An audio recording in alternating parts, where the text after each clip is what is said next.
The inception of Marvel's Iron Man VR all started with a challenge.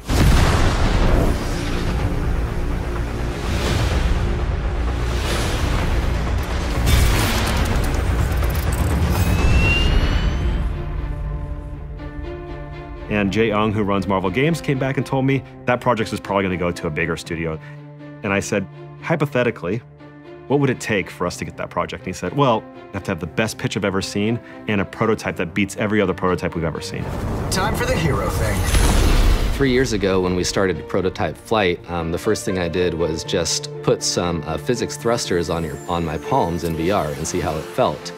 I remember looking over to one of their employees. He was in that prototype for like 30, 45 minutes, just playing it over and over and over again, just flying around in VR, just like Iron Man, right?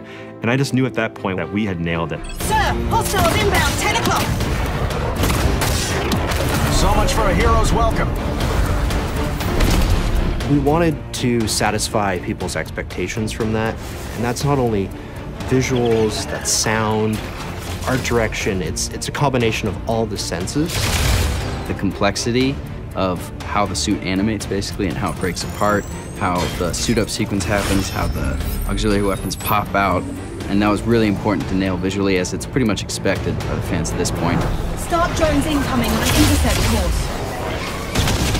Tony Stark as a character is such a fun sandbox to play in as storytellers. At Camouflage, we really wanted to make sure that we paired the action with really fun and meaningful story moments. But not only being these characters in a PlayStation game, but in doing it in PlayStation VR, to be completely immersed and to be that character. And you are? A ghost from your past. In a lot of ways, developing this game is really, really difficult, but in a lot of ways, developing Marvel's Iron Man VR is actually quite easy, because whenever we got stuck, we just look back to the source material. We look back to what makes Tony Stark one of the most iconic characters in the whole planet. Threat neutralized.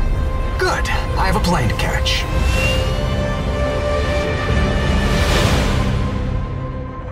PlayStation